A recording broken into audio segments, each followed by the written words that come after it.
Good morning to everyone. आज date है 8 अगस्त। आज के सभी मोस्ट इम्पॉर्टेंट करंट अफेयर को जो हमारे एग्ज़ाम के लिए बहुत ज़्यादा महत्वपूर्ण है उन्हें हम इस वीडियो में कवर करेंगे। साथ ही हम कुछ स्टैटिक जीके के प्रश्न भी पढ़ेंगे और वीडियो के अंत में हम दो प्यारा सा क्विज देंगे जिसके उत्तर आपको कमेंट सेक्शन में बताने हैं। ठीक है, उसके उत्तर हम आपको अगले वीडियो में बता देंगे। ठीक है, चलिए अब बिना देरी किए हुए अपने हम वीडियो को शुरू करते हैं। जैसा कि आप सभी को पता है कि हम अपनी वीडियो की शुरुआत करते हैं बहुत प्यारे लाइन से कोटेशन के साथ। ठीक है, तो आज का प्यारा लाइन क्या है?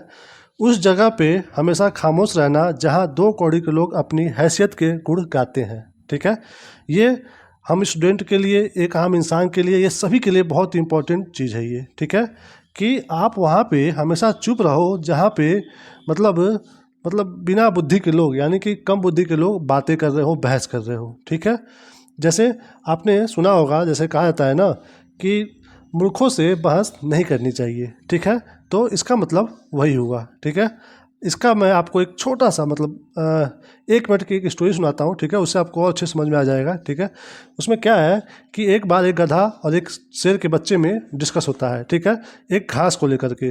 ठीक है, शेर बोलता है कि घास हरी है। ठीक है, और ये गधा बोलता है कि नहीं घास लाल है। ठीक है, तो इन दोनों में बहस होती है। ठीक है, फिर ये दोनों जाते हैं राजा के पास। ठीक है, यानी कि शेर के पापा के पास।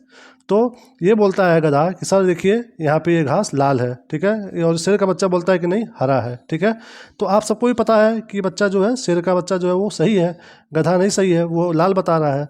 बट राजा जो है वो इसको, गधे को समझा करके भेज देता है और अपने बच्चे को वहाँ पे डांट लगाता है। ठीक है, उसके बाद क्या होता है, इसका बच्चा पूछता है कि पापा मैं तो सही की चीज़ बोल रहा था कि घास हरी है, तो फिर आपने मुझे डांटा क्यों उसके सामने? तो शेर ने बोला देखो ये मैटर नहीं है कि घास हरी है कि लाल है। ठीक है, मैटर ये है कि तुम बहस किससे कर रहे हो। ठीक है, तो जब तुमने बहस ही गधे से कर ली है तो फिर यहीं पे तुम्हारी सबसे बड़ी गलती है। ठीक है, तो इससे सीखने को हमें ये मिलता है कि हमें बहस भी अपने बराबरी या फिर अपने से ऊपर लोगों से करनी चाहिए। छोटे लोगों से बहस करोगे तो फिर उसका कोई मतलब नहीं है। ठीक है, चलिए अब शुरू करते हैं अपने प्रश्न को। ठीक है, आज का सबसे मोस्ट इम्पॉर्टेंट प्रश्न ये है कि भारत किसकी सहायता से 4 राज्यों में हरित राजमार्ग बनाएगा। ठीक है, 4 राज्यों में हरित राजमार्ग। ठीक है, यानी कि ग्रीन हाईवे। ठीक है, ग्रीन हाईवे। तो इसका ऑप्शन आप यहाँ पे ऑप्शन आपके सामने है। ठीक है, आपको इसके उत्तर बताने हैं। ठीक है, तो इसका सही उत्तर क्या है? सही उत्तर है सी, विश्व बैंक, यानी कि वर्ल्ड बैंक। ठीक है दोस्तों, विश्व बैंक की स्थापना कब हुई थी? ये हुई थी 4 जुलाई। ठीक है, 4 जुलाई 1944 में हुई थी। ठीक है, 4 जुलाई 1944 में। और इसका हेडक्वार्टर कहाँ पे है? विश्व बैंक का हेडक्वार्टर है वाशिंगटन डीसी में। ठीक है, जो कि है यूएसए में। ठीक है, विश्व बैंक की स्थापना हुई थी 4 जुलाई 1944 में, जिसका हेडक्वार्टर है वाशिंगटन डीसी, जो कि है यूएसए में। ठीक है, उसके बाद ये है यूनेस्को। ठीक है, यूनेस्को मतलब united nation educational scientific and cultural organisation. ठीक है, तो इसका ये है, और इसका भी स्थापना कब हुआ था यूनेस्को का? उसका हुआ था 3 नवंबर। ठीक है, 3 नवंबर 1958 को इसकी स्थापना हुई थी। और इसका हेडक्वार्टर कहाँ पे है? इसका हेडक्वार्टर है पेरिस में। हेडक्वार्टर कहाँ पे है? पेरिस में है। ठीक है, हेडक्वार्टर है पेरिस में। और जब यूनेस्को के द्वारा भारत का सबसे पहला शहर कौन सा है जिसे विश्व विरासत शहर घोषित किया गया है? ठीक है, ये भी क्वेश्चन आता है, तो वो है अपना अहमदाबाद। ठीक है, अहमदाबाद जो है यूनेस्को द्वारा अपने भारत का सबसे पहला शहर था जिसे विश्व विरासत शहर घोषित किया गया था। ठीक है, जो कि है गुजरात में। ठीक है, उसके बाद है ये अंतर्राष्ट्रीय मुद्रा कोष। ठीक है, मुद्रा कोष यानी कि IMF।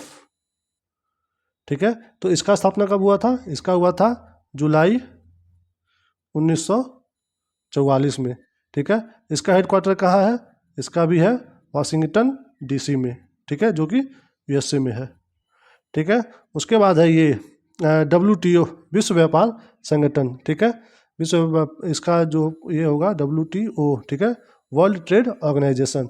इसका स्थापना कब हुआ था? ये हुआ था 1 जनवरी 1995 में। ठीक है, 1995 में हुआ था। और इसका हेडक्वार्टर कहाँ पे है? इसका हेडक्वार्टर है जिनेवा में। कहाँ पे है? जिनेवा में, ठीक है, जो कि है स्विट्जरलैंड में। कहाँ पे है? स्विट्जरलैंड में, ठीक है। तो ये हो गए पहले प्रश्न, ठीक है, और उसका ये एक्सप्लेनेशन, ठीक है। और ये जो 4 राज्य है, ठीक है, जहाँ पे ये निर्माण होगा वो कौन कौन से राज्य हैं? पहला है हिमाचल प्रदेश, ठीक है, दूसरा है राजस्थान, तीसरा है यूपी और चौथा है आंध्र प्रदेश, ठीक है, आंध्र प्रदेश। इन 4 राज्यों में हरित राजमार्ग बनाया जाएगा विश्व बैंक से। देखिए दोस्तों, मैं आपको एक ट्रिक बता दूं। देखिए, जब भी ऐसा क्वेश्चन आए, ठीक है, तो यानी कि आपको बस इन दोनों बेसिक, देखिए ज़्यादा क्वेश्चन इन्हीं दोनों से आता है, ठीक है। तो इन दोनों में अगर कहीं पे पैसे, डायरेक्ट पैसे देने की बात हो रही है, डायरेक्ट पैसा, ठीक है, किसी देश में अगर दिया जा रहा है मदद के लिए डायरेक्ट, ठीक है, तो वो देता है ज़्यादातर IMF, ठीक है। ये एक ट्रिक है जानने का क्वेश्चन, ठीक है। डायरेक्ट अगर कहीं पैसा दे रहा है मदद के लिए कोई देश को, तो वो देगा IMF।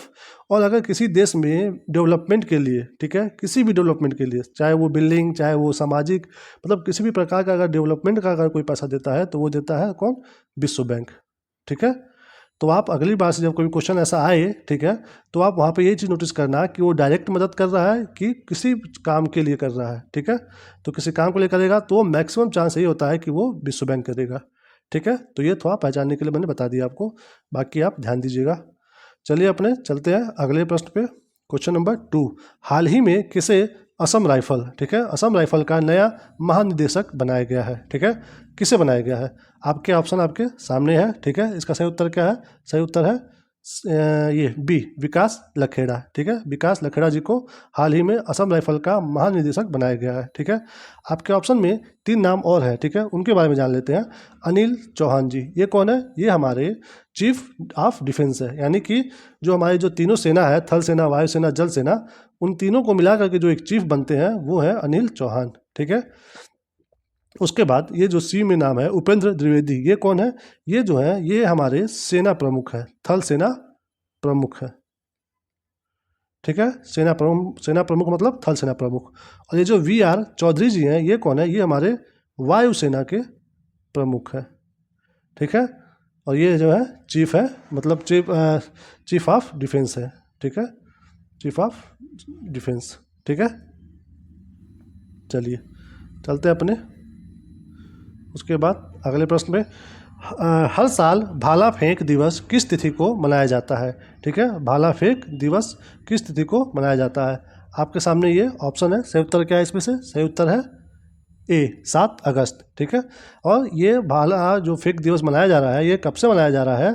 ये जब हमारे टैलेंटेड खिलाड़ी नीरज चोपड़ा जी, ठीक है, नीरज चोपड़ा जी जब 2021 में जब टोक्यो का ओलंपिक हुआ था, टोक्यो में, ठीक है, टोक्यो ओलंपिक में जब नीरज चोपड़ा जी ने गोल्ड मेडल जीता था, ठीक है, गोल्ड मेडल जीता था, तो उस समय मतलब वो डेट था 7 अगस्त, ठीक है। तभी से उस दिन को हम लोग भाला फेंक दिवस के रूप में मनाने का निश्चय किए हैं, ठीक है। तो जब ये गोल्ड जीते थे तो क्वेश्चन ये भी आ सकता है कि वो कितना मीटर अपना भाला फेंके थे, ठीक है। तो याद रहे 87.58 मीटर, ठीक है। नीरज चोपड़ा जी टोक्यो ओलंपिक में गोल्ड जीते थे, ठीक है, 87.58 मीटर भाला फेंक करके। तभी से उस दिन को 7 अगस्त को भाला फेंक दिवस मनाने का निश्चय किया गया है, ठीक है। उसके बाद ऑप्शन में और भी है 8 अगस्त, 10 अगस्त और 12 अगस्त। तो देख लेते हैं इस भी महत्वपूर्ण दिन क्या क्या होता है। हमने पिछले वीडियो में भी इन तिथि के बारे में बताया है और यहाँ पे हम आपको दोबारा बता देते हैं, ठीक है। 8 अगस्त को क्या है? 8 अगस्त को है भारत छोड़ो आंदोलन, ठीक है, भारत छोड़ो आंदोलन दिवस, ठीक है। तो ऐसा इसलिए क्यों मनाया जाता है? क्योंकि 8 अगस्त को ही 8 अगस्त 1942 को ही हमारे देश में भारत छोड़ो आंदोलन की शुरुआत हुई थी, ठीक है। तभी से 8 अगस्त को भारत छोड़ो आंदोलन दिवस के रूप में मनाया जा रहा है, ठीक है। और ये 10 अगस्त, ठीक है, 10 अगस्त को क्या मनाया जाता है हमारे देश में? ये डेंगू एक बीमारी है, डेंगू निरोधक दिवस, ठीक है। 10 अगस्त को हमारे देश में डेंगू निरोधक दिवस के रूप में मनाया जाता है, ठीक है। उसके बाद अगला क्या है? 12 अगस्त। हमने बताया था पिछले वीडियो में भी, 12 अगस्त कौन सा है? ये है अंतर्राष्ट्रीय, ठीक है, अंतर्राष्ट्रीय युवा दिवस, ठीक है, यानी कि ये हम लोगों का दिवस है ये, ठीक है। और ये दिवस क्यों मनाया जाता है? क्योंकि इसी दिन स्वामी विवेकानंद जी का जन्म हुआ था, ठीक है, विवेकानंद जी का। ठीक है, तो वो अपने यंग एज में मतलब बहुत ज़्यादा कंपटीटर मतलब थे लोगों के, और बहुत ज़्यादा इनका जो विजन था बहुत अच्छा था।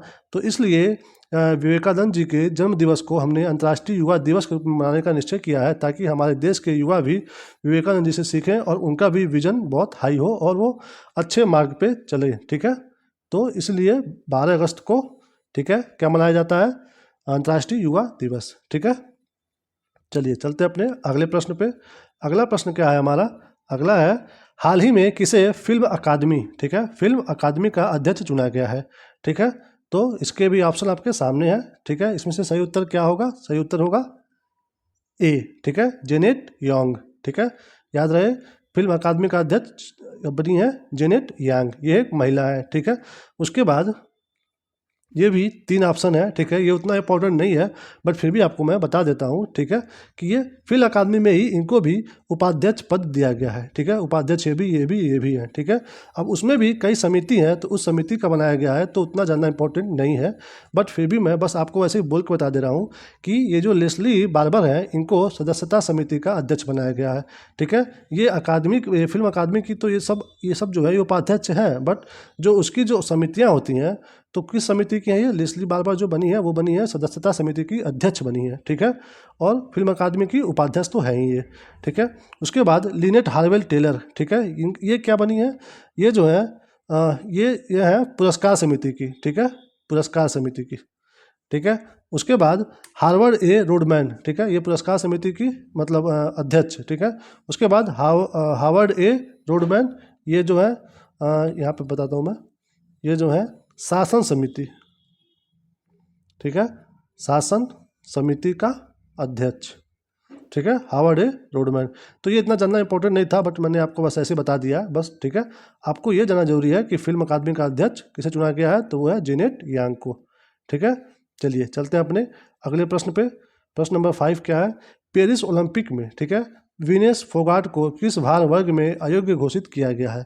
दोस्तों ये इस समय की सबसे सैड न्यूज़ है। बताइए, मतलब अब ये फाइनल में खेलती तो मतलब ज़्यादा चांस था कि ये गोल्ड लेके आती हमारे देश में, बट अब क्या बताया जाए। ठीक है, ये अयोग्य घोषित हो गई हैं क्योंकि ये ओवरवेट हो गई हैं। ठीक है, ओवरवेट।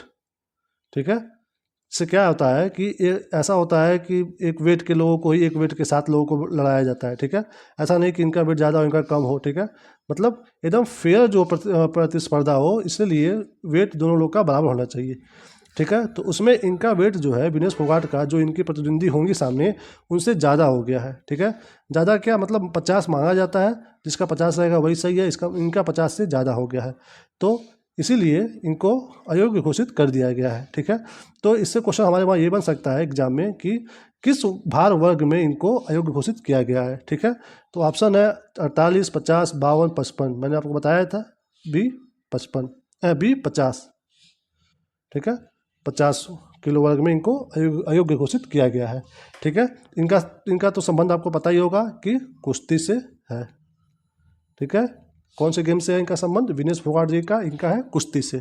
ठीक है, चलिए अब चलते हैं अपने अगले प्रश्न पे। अगला प्रश्न हमारा क्या है? हाल ही में खबरों में रही नंदनी सहकार योजना, नंदनी सहकार योजना किसके द्वारा लॉन्च की गई थी? ठीक है, तो इसका भी ऑप्शन आपके सामने है। ठीक है, इसमें से सही उत्तर क्या होगा? B, NCDC। ठीक है, NCDC, यानी कि इसको हिंदी में क्या कहते हैं? राष्ट्रीय सहकारी विकास निगम। ठीक है, राष्ट्रीय सहकारी विकास निगम। ठीक है, तो इसके द्वारा नंदनी सरकार योजना को शुरू किया गया है। ठीक है, ये ऑप्शन जो है पहला में ये नेफेड है, नेफेड, और ये है FSSAI। ठीक है, उसके बाद है यूपी सरकार। ठीक है, तो इसमें से सही उत्तर क्या होगा? NCDC। ठीक है, नंदनी सहकार योजना।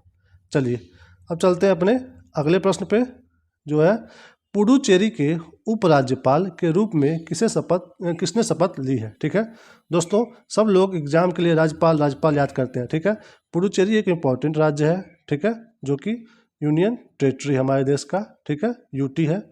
तो सबसे ज़्यादा इम्पोर्टेंट ये हो जाता है कि पुडुचेरी के उपराज्यपाल, ठीक है, यहाँ से उपराज्यपाल के क्वेश्चन आ सकते हैं, तो इसलिए इस क्वेश्चन को आप ध्यान दीजिएगा बहुत ज़्यादा। ठीक है, तो किसने शपथ ली है उपराज्यपाल के रूप में? तो ऑप्शन आपके सामने है, सही उत्तर क्या होगा? सही उत्तर है सी, के कैलाश नाथन, ठीक है, के कैलाश नाथन जी ने, ठीक है। अब ऑप्शन में और भी क्या क्या है, आनंदीबेन पटेल, ये कौन है, ये हमारे यूपी राज्य की क्या है, राज्यपाल है, ठीक है। उसके बाद है नृपेंद्र मिश्र, ये क्या है, ये हमारे पीएम मोदी जी के प्रमुख सचिव हैं, ठीक है, हमारे मोदी जी के प्रमुख सचिव हैं, ठीक है, सचिव हैं। उसके बाद के कैलाशनाथन तो बता ही दिया गया कि ये पुडुचेरी के उपराज्यपाल बने हैं। उसके बाद है संतोष कुमार गंगवार, ठीक है, इनका हमने पिछले वीडियो में बताया था आपको, ये कौन है, ये है झारखंड के अभी नए नए चुने गए कौन, राज्यपाल, ठीक है। चलिए चलते हैं अपने अगले प्रश्न पे। अगला प्रश्न हमारा क्या है, 15 अगस्त को किसके द्वारा अर्थ अर्थ ऑब्जर्वेशन सेटेलाइट, ठीक है, अर्थ ऑब्जर्वेशन सेटेलाइट यानी कि EOS 8 लॉन्च किया जाएगा, ठीक है। अगस्त में किसके द्वारा earth observation satellite EOS 8 launch किया जाएगा। ऑप्शन आपके सामने है, ठीक है। इसका सही उत्तर क्या होगा, सही उत्तर है हमारा प्यारा इसरो, ठीक है। ये जो है EOS 8 है, ये एक माइक्रो सेटेलाइट है, ठीक है, माइक्रो, ठीक है, यानी कि छोटा सेटेलाइट है ये, और ये संचार और बेस बैंड के लिए बनाया गया है, ठीक है। बाकी ये जो ऑप्शन में ये है नासा, जो है नासा, ठीक है, ये कहाँ की अंतरिक्ष एजेंसी है, ये है USA की, ठीक है। उसके बाद CNSA, ये कहाँ की अंतरिक्ष एजेंसी है, ये है चाइना की, ठीक है। और जाक्सा कहाँ की है, ये है जापान की स्पेस एजेंसी, ठीक है। और इसरो तो अपने प्यारे भारत की है ही, ठीक है, प्यारे इंडिया की। चलिए ठीक है, चलते हैं अपने अगले प्रश्न पे, जो कि आज का हमारा करंट अफेयर का लास्ट क्वेश्चन है, ठीक है। चर्चा में रहा काकीनाडा तटीय क्षेत्र किस राज्य में है, ठीक है, कौन सा, काकीनाडा तटीय क्षेत्र, ठीक है। यहाँ पे ऑप्शन आपके सामने है, ठीक है। तो इसका सही उत्तर क्या होगा, सही उत्तर होगा आंध्र प्रदेश, ठीक है, काकीनाडा तटीय क्षेत्र, ठीक है, चर्चा में है तो इसलिए आप इसको याद रखिएगा, ठीक है। तट के बारे में, ये जो अपना भारत राज्य है, ठीक है, इसमें यहाँ पे गुजरात है, ठीक है। तो यहाँ पे जो जो तटीय क्षेत्र है उसके नाम है, ठीक है, आपको मैं फटाफट बता देता हूँ, ठीक है।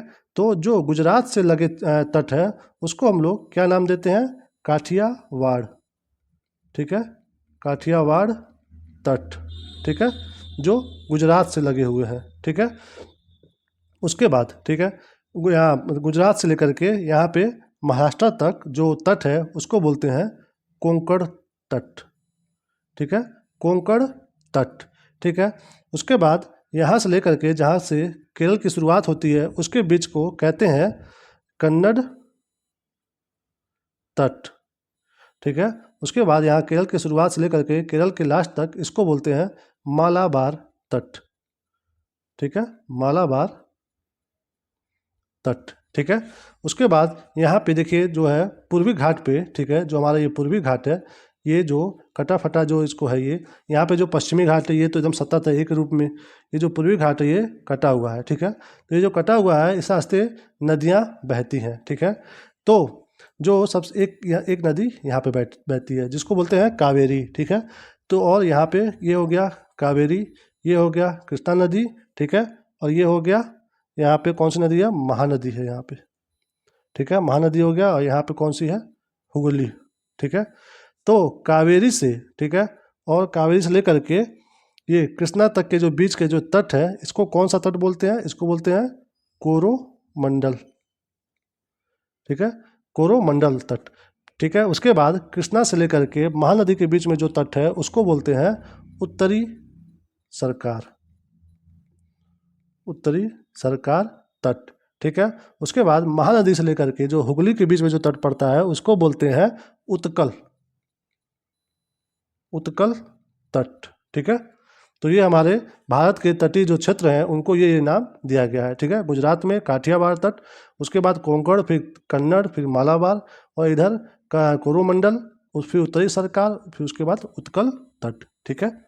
चलिए, तो यहाँ पे हमारा करंट अफेयर समाप्त होता है। अब हम यहाँ से शुरू करेंगे अपना स्टैटिक जीके, ठीक है, जो कि वो प्रश्न होते हैं यहाँ पे जो आपके एग्जाम में बहुत ज़्यादा मोस्ट इंपॉर्टेंट है और आने वाले एग्जाम में आपको कहीं न कहीं दिख सकते हैं, ठीक है। तो चलिए अब उसको शुरू करते हैं। पहला आज का क्या है, प्राचीनतम चावल के अरे ये 7 हो गया, 7 होगा यहाँ पे, ठीक है। प्राचीनतम चावल के साक्ष्य किस राज्य में मिले हैं, ठीक है। तो इसका उत्तर क्या है, इसका उत्तर है कोल्डी हवा में, ठीक है।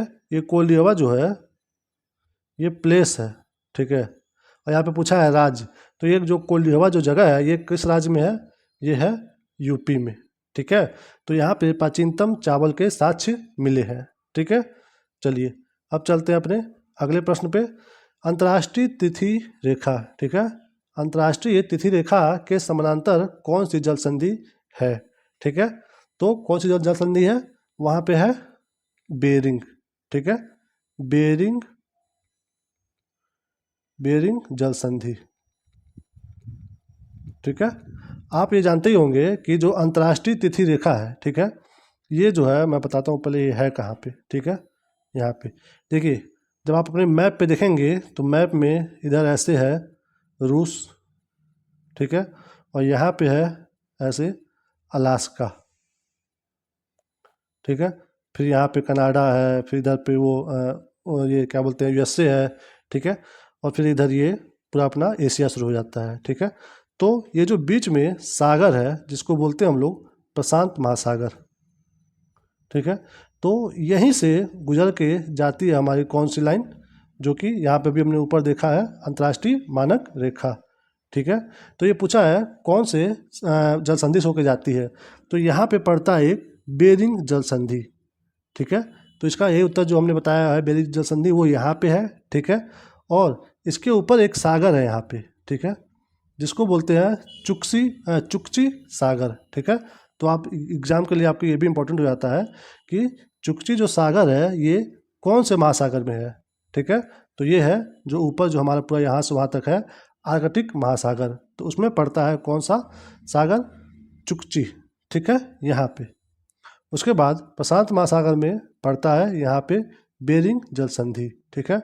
और उसी से होकर के गुजरती है अंतर्राष्ट्रीय मानक रेखा, ठीक है, जो कि इधर से होते हुए जाती है, यहाँ पे फिजी है, यहाँ पे न्यूजीलैंड है। फिजी वहीं पे जहाँ पे अभी हाल ही में हमारे राष्ट्रपति द्रौपदी मुर्मू जी को सम्मानित किया गया है, ठीक है। तो इसका ये हो गया डिटेल। अब चलते हैं अपने अगले प्रश्न पे। अगला ये क्या है यहाँ पे, संयुक्त राष्ट्र पर्यावरण कार्यक्रम यानी कि यूनाइटेड नेशन इन्वायरमेंटल प्रोग्राम, ठीक है, का मुख्यालय कहाँ पे है, ठीक है। इसका मुख्यालय कहाँ पे है, तो इसका हेडक्वार्टर कहाँ पे होगा, ये है नैरोबी में, ठीक है, नैरोबी में, जो कि कौन से देश में है, वो है केन्या में, ठीक है। किसका हेडक्वार्टर है ये, यूनाइटेड नेशन इन्वायरमेंट प्रोग्राम, संयुक्त राष्ट्र पर्यावरण कार्यक्रम का, ठीक है। इसकी स्थापना कब हुई थी, यूएनपी की, ठीक है, इसकी स्थापना हुई थी 1972 में, 1972 में इसकी स्थापना हुई थी। हेडक्वार्टर है नैरोबी में, केन्या में, ठीक है। चलिए चलते हैं अपने अगले प्रश्न पे। कौन सी पंचवर्षीय योजना गाडगिल मॉडल पर आधारित थी, ठीक है, कौन सी, इसका उत्तर क्या होगा, इसका उत्तर होगा फोर्थ, ठीक है। यानी कि फोर्थ नंबर की जो पंचवर्षीय योजना थी उसको हम लोग गाडगिल मॉडल कहते हैं, ठीक है। दोस्तों ये मॉडल मैंने इसलिए चुना है यहाँ पे क्योंकि ये मॉडल जो था फोर्थ नंबर का ये बहुत इंपॉर्टेंट है दोस्तों, क्योंकि इसी मॉडल में, ठीक है, पहले ये बता दूं कि ये हुआ कब था, ठीक है। फोर्थ नंबर का ये हुआ था सन 1969 से लेकर के 74 के लिए, ठीक है, ये था। देखिए इस समय बहुत मोस्ट इम्पॉर्टेंट मतलब काम हुए हैं, ठीक है। तो उसमें से सबसे पहले हम लोग ये जानते हैं कि इसी समय आया था परिवार नियोजन कार्यक्रम, ठीक है, परिवार नियोजन कार्यक्रम, ठीक है। ये आपके क्वेश्चन में आ सकता है कि परिवार नियोजन कार्यक्रम किस वर्ष में लाया गया था, ठीक है। तो याद रहे 1971 में, ठीक है, परिवार नियोजन कार्यक्रम। उसके बाद ये तो हो गया पहला इसका इम्पोर्टेंट, और उसी समय में आया था हमारे देश में श्वेत क्रांति, ठीक है, जो कि दूध से संबंधित है, ठीक है। वो जब आया था तो वो हमारे देश में उसके मतलब वो भारत में उसके श्वेत क्रांति के जनक कौन किसको माना जाता है, उसके उत्तर है वर्गीज कुरियन जी को, ठीक है, 1970 के समय में, ठीक है, श्वेत क्रांति आया था।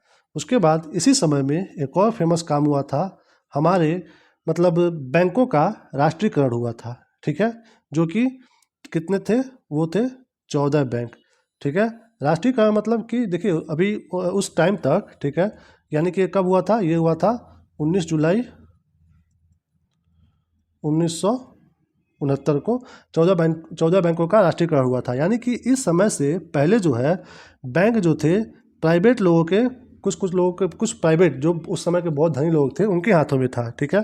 तो उसकी वजह से क्या हो रहा था कि आम जनता बैंकों से कनेक्ट नहीं हो पा रही थी, ठीक है, लाभ नहीं पा रही थी। तो इसीलिए सरकार ने इस समय डिसाइड किया कि 14 ऐसे बैंकों को उन्होंने चुना जिसे उन्होंने राष्ट्रीयकरण किया, ताकि वो भारत सरकार के कंट्रोल में आ जाए, ठीक है। उसके बाद आसानी से आम जनता भी बैंकों से अपना लाभ ले पाए, ठीक है। तो इसलिए 19 जुलाई 1969 को 14 बैंकों का राष्ट्रीयकरण हुआ, ठीक है, जो कि उसी फोर्थ पंचवर्षीय योजना में हुआ था, ठीक है। उसके बाद अब आप लोग एक हिस्ट्री का एक है चीज़, उसको बोलते हैं प्रीवी पर्स, ठीक है। प्रीवी पर्स जो था ये भी उसी समय समाप्त हुआ था, ठीक है। और ये प्रीवी पर्स है क्या, जैसे आप इतिहास पढ़ोगे तो देखोगे कि बड़े बड़े राज परिवार थे, ठीक है। तो जब अपना देश आज़ाद हो गया तो वो राज परिवार भी बड़े बड़े वैसे ही थे। तो सरकार ने कहा कि आप अपने लोगों को, आप अपने राज्य के लोगों को भारत सरकार में शामिल करवाइए, ठीक है। उसके बाद जब भारत देश बनकर तैयार हो जाएगा तो हम आप लोगों के परिवार वालों को भारत सरकार की तरफ से एज ए पेंशन अच्छा खासा रुपया देंगे, ठीक है। तो वो तय हुआ था, तो उसको बोलते हैं प्रीवी पर्स, ठीक है, जो बड़े बड़े परिवारों को, राजा महाराजा के परिवारों को मिलती थी, ठीक है। तो इसी मतलब पंचवर्षीय योजना में ये डिसाइड किया गया कि प्रीवी पर्स जो आज़ादी के बाद से, यानी कि 1947 के बाद से जो दिया आ रहा था, वो अब जा कर के इसको समाप्त कर दिया जाए, क्योंकि इससे हमारे देश पे बोझ बढ़ रहा है, ठीक है। तो मतलब रॉयल जो फैमिली थी उस समय की, उनको इस समय झटका लगा कि अब सरकार हमें वो पेंशन नहीं दे रही है, नहीं देगी, ठीक है।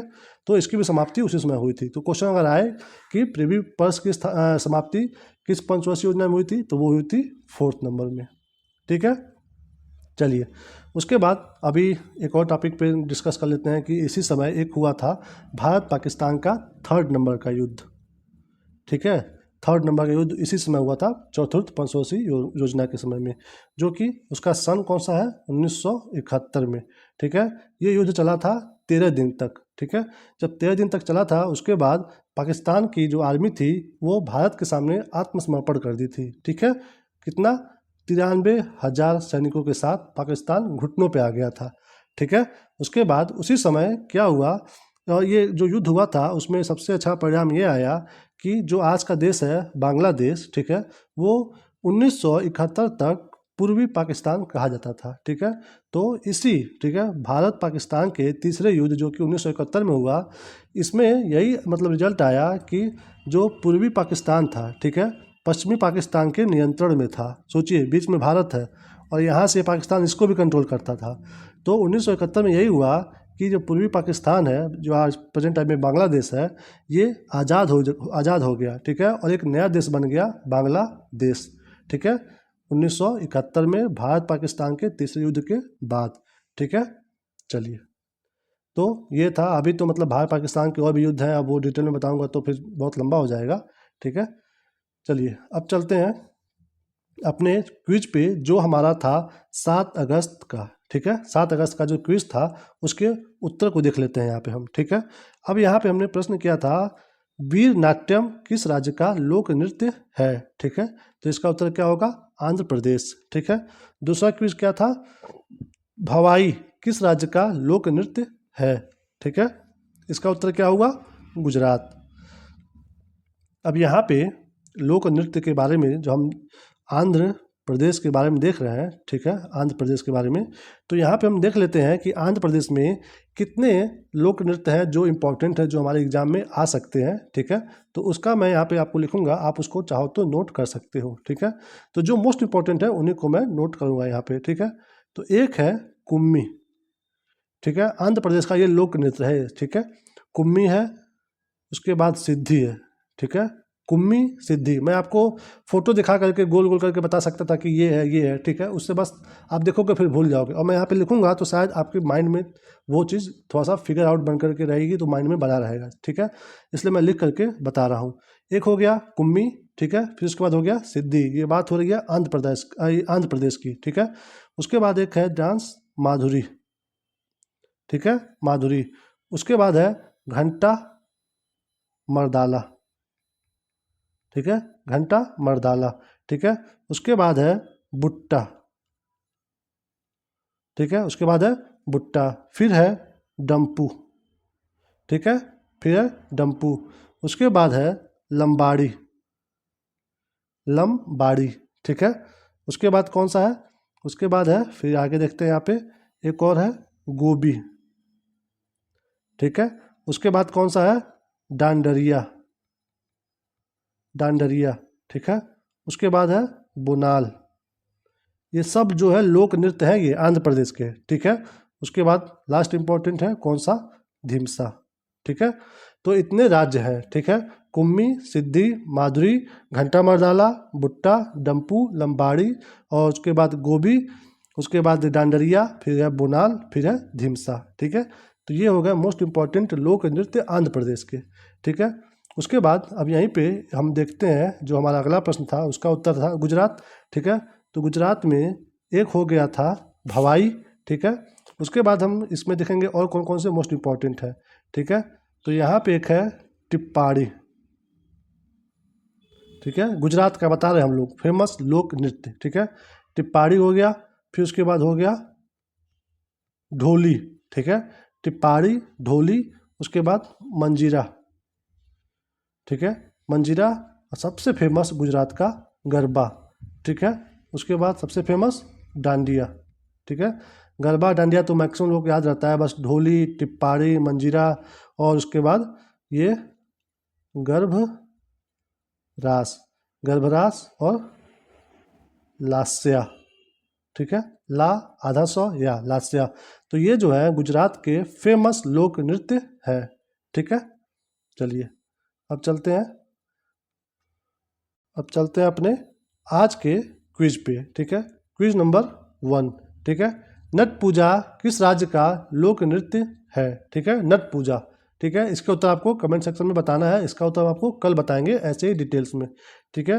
क्विज नंबर 2 क्या है, वो है कजरी किस राज्य का लोक नृत्य है, ठीक है।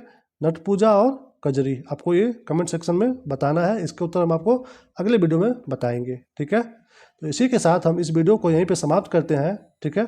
Thank you for watching. अगर आपको ये वीडियो पसंद आया हो तो लाइक कर दीजिए, शेयर कर दीजिए दोस्तों में, और हाँ प्यारा सा कमेंट भी कर दीजिए। पॉजिटिव रहेगा तो हमें मोटिवेट करेगा, निगेटिव रहेगा तो उससे हम सीखेंगे और अपने में सुधार करेंगे, ठीक है। और हाँ, चैनल पे नए हो तो प्लीज़ चैनल को सब्सक्राइब कर लो, ताकि मैं कोई भी वीडियो डालूँ सबसे पहले आपको मिल जाए, ठीक है। चलिए अपना ख्याल रखिए और मुस्कुराते रहिए, ठीक है। अपने एग्ज़ाम के लिए जो आपका प्रोसेस है बस उसी पे ध्यान दीजिए, रिजल्ट के बारे में अभी मत सोचिए, ठीक है। सिर्फ और सिर्फ प्रोसेस पे ध्यान दीजिए, ठीक है। चलिए मिलते हैं आपको अगले वीडियो में, तब तक के लिए अपना ख्याल रखिए और मुस्कुराते रहिए। Bye bye, take care.